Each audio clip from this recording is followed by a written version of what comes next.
What you're about to hear is not just a story. It's a chilling reminder that even in the most ordinary moments, danger can find you. These are real-style horror experiences meant to keep you up at night. This is Cryptwinkhq. Let's begin. I didn't sleep much after that night. Even when my eyes shut, my mind replayed the shadow, the figure. It wasn't just fear anymore.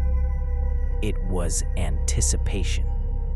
The kind of dread you feel when you know something isn't done with you yet.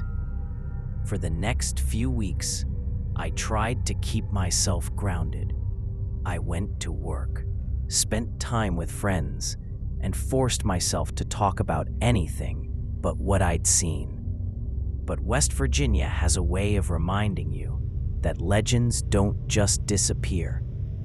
One evening, I decided to drive out near the old TNT area again. I don't know why.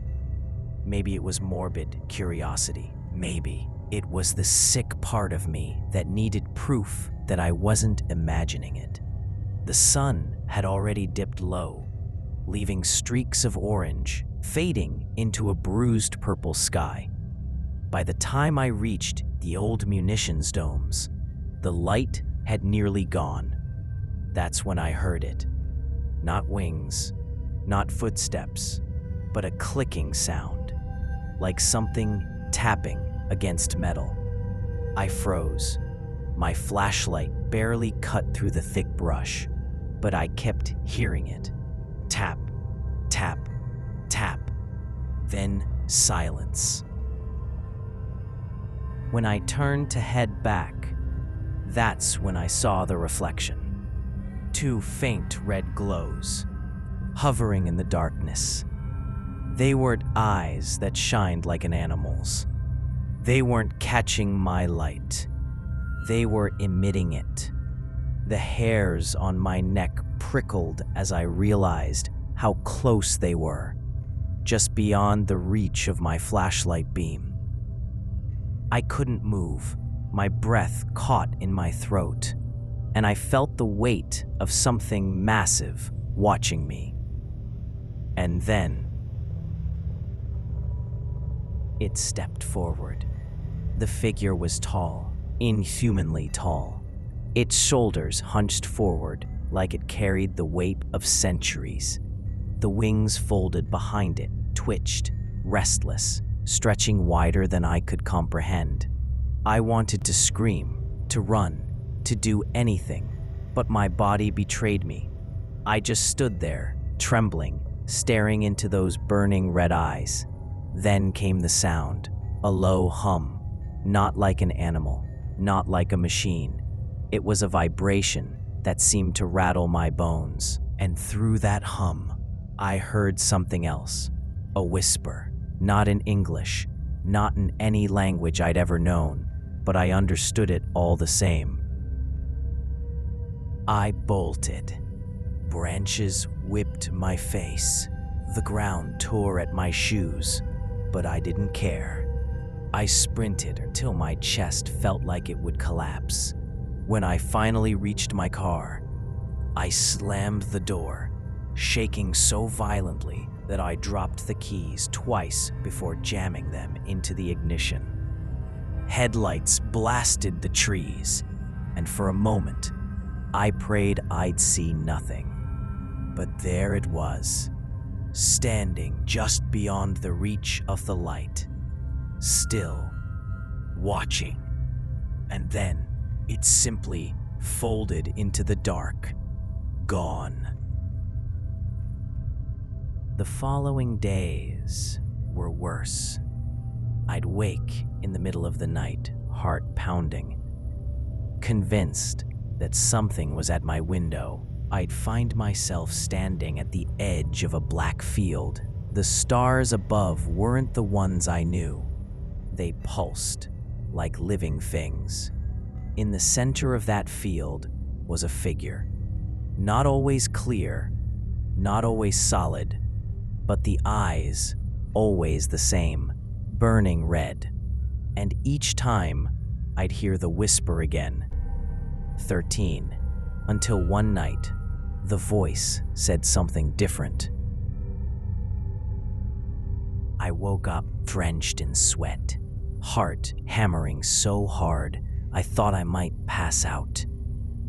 But when I glanced at the corner of my room, I realized something that still chills me to this day.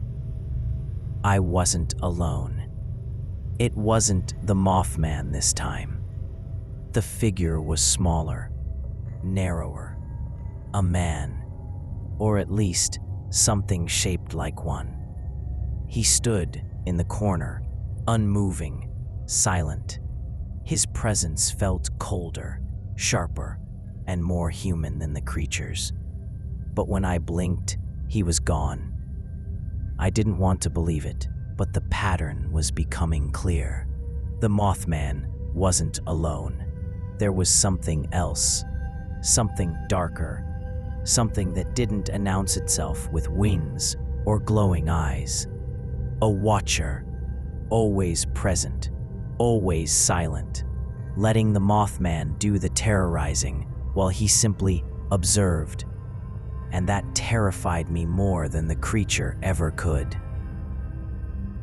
The next night, I tried something desperate. I set up my phone camera, pointing it at my bed. I told myself that if I could catch even a shadow, I'd have proof. But when I woke the next morning and checked the footage, my blood ran cold. The video showed me sleeping restlessly.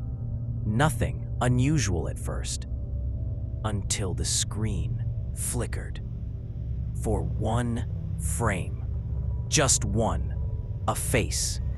Not the Mothman, not anything monstrous, just a man's pale face, watching, and then gone.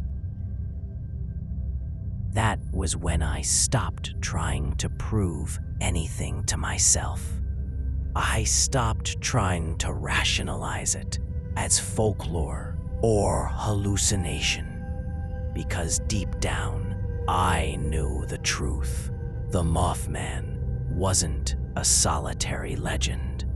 He wasn't just an omen of tragedy. He was a signal.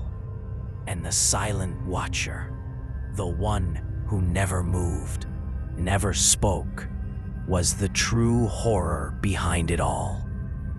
Because if he was watching me now, then he had been watching others for far longer.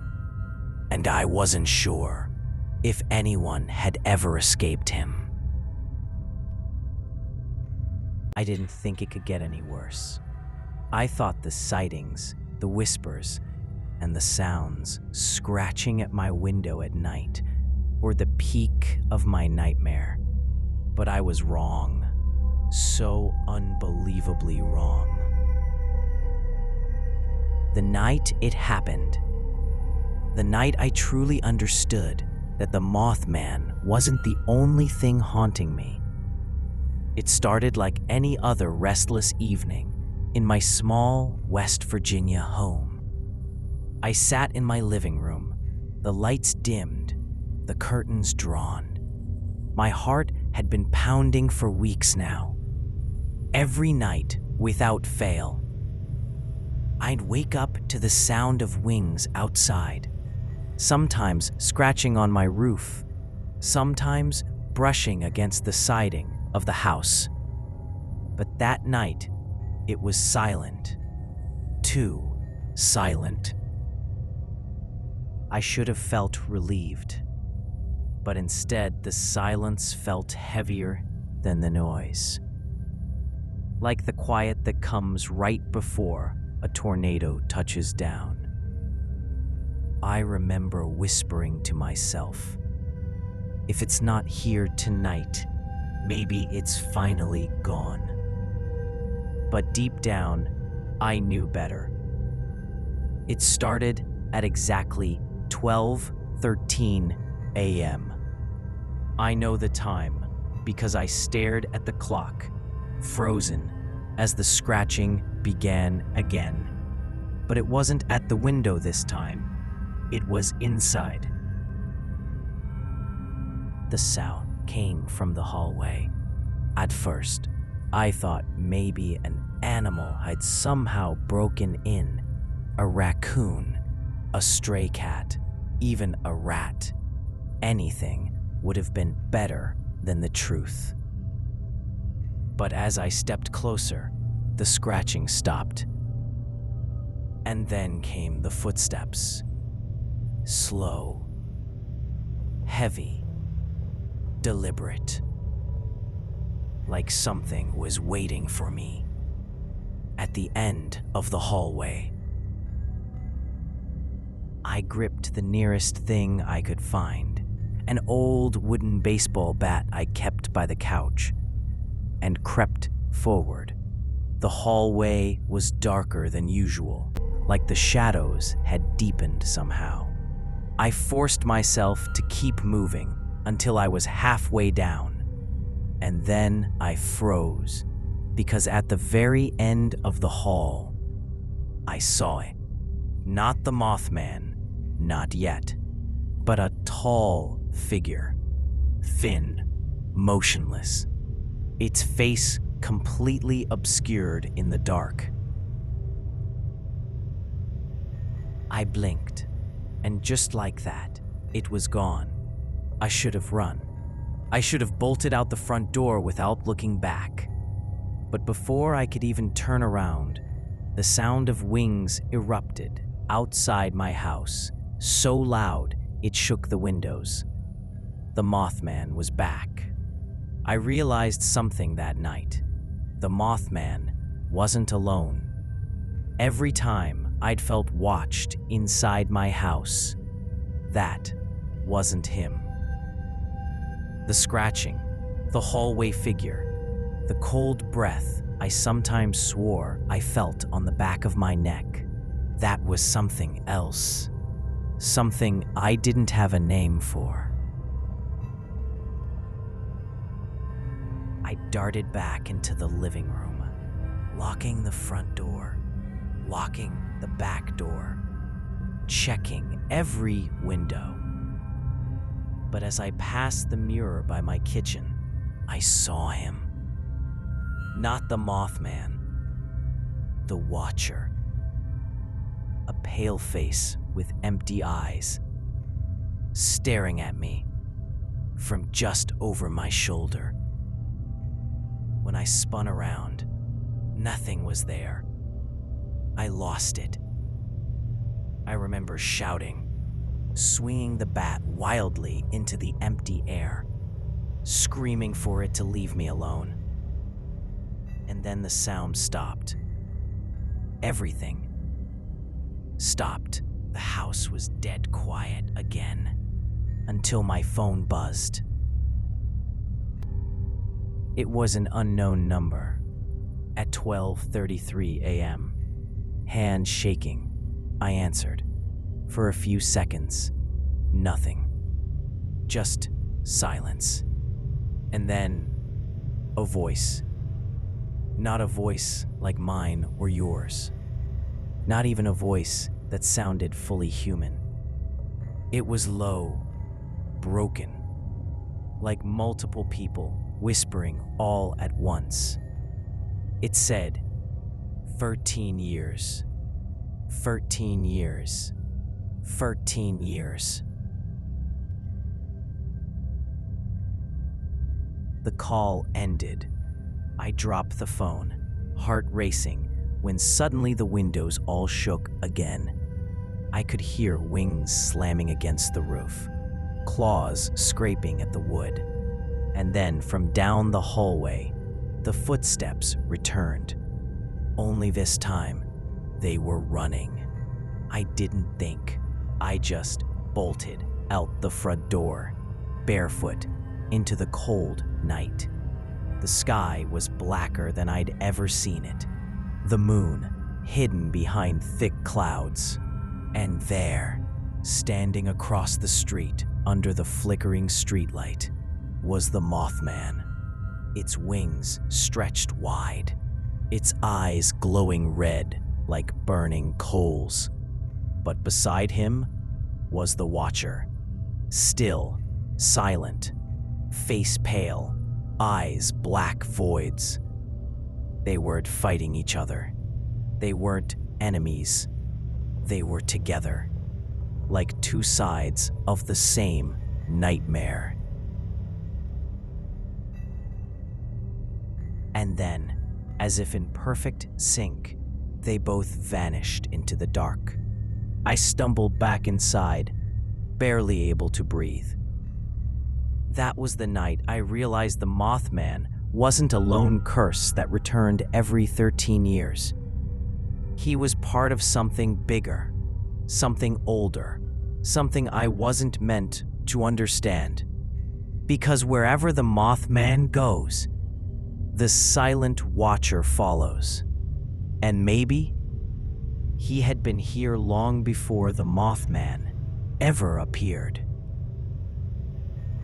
Even now, as I write this, I don't know which one I fear more.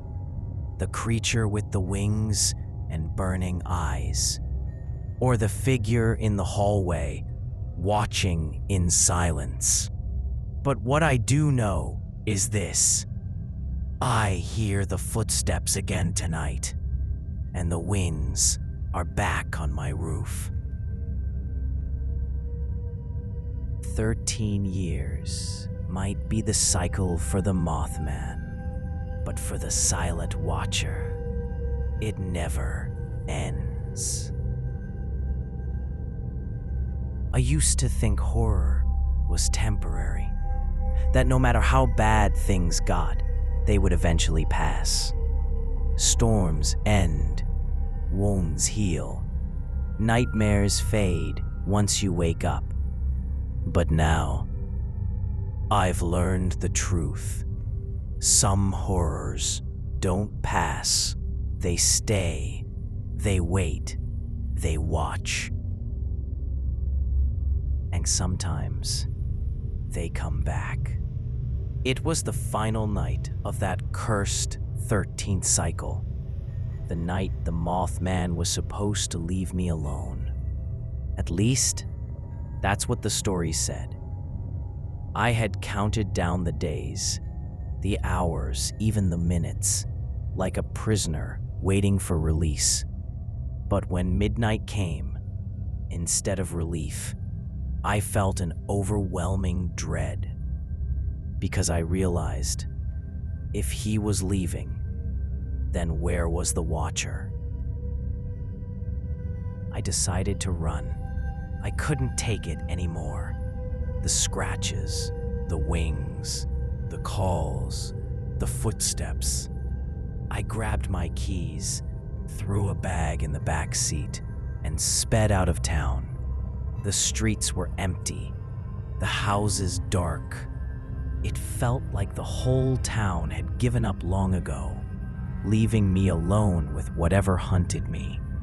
The deeper I drove into the back roads, the more I convinced myself it was over, until I saw the shadow. It appeared in the sky above me, huge, black wings spread wider than the road itself. The Mothman. He glided silently above my car, keeping pace no matter how fast I went. Every time I tried to lose him, he stayed, always above me, always watching. And then, my headlights caught something standing in the middle of the road. I slammed the brakes. The tires screamed against the pavement, and the car skidded to a stop just inches away.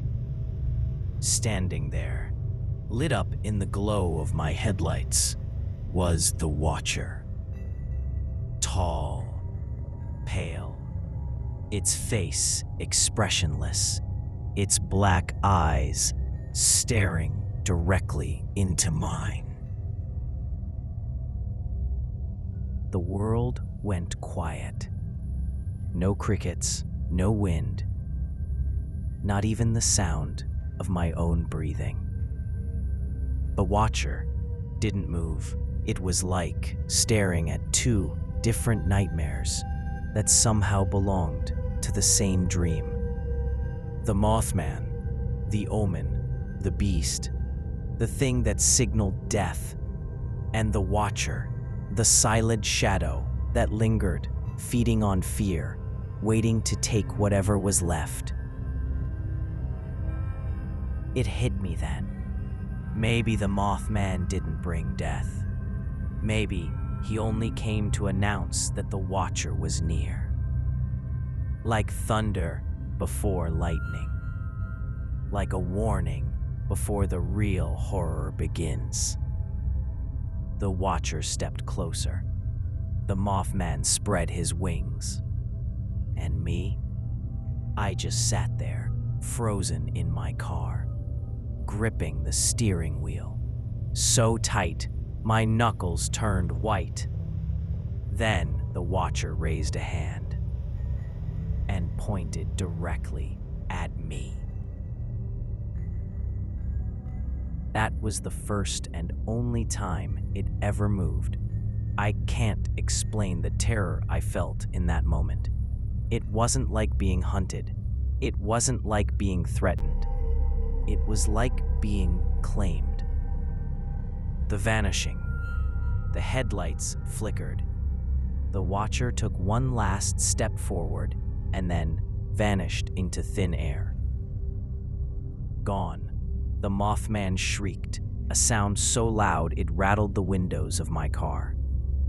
And then, just as suddenly, he launched himself into the sky and disappeared into the night, leaving me alone.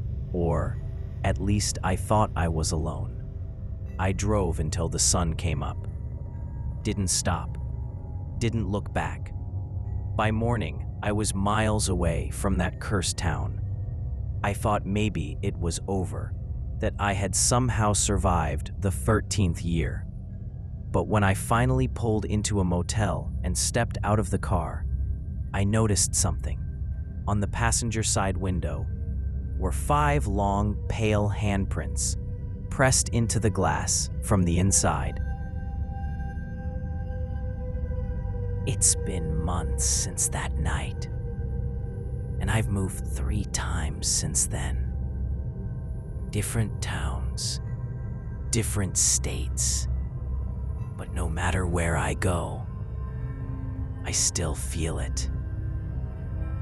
The scratching on the windows, the footsteps in the hallway, the sound of wings in the distance. Sometimes, when I close my eyes, I swear I see them again. The Mothman in the sky, the watcher in the corner of my room, always together, always waiting. Everyone thinks the Mothman comes every 13 years, that his appearances are rare. But that's the lie. That's the story people tell themselves so they can sleep at night. The truth. The Mothman marks you. And once he does, the silent watcher never leaves. So if you ever hear the sound of wings outside your window, if you ever feel eyes on you in an empty hallway, if you ever pick up a call at 12:33 a.m. and hear a voice whisper 13 years because it's already too late.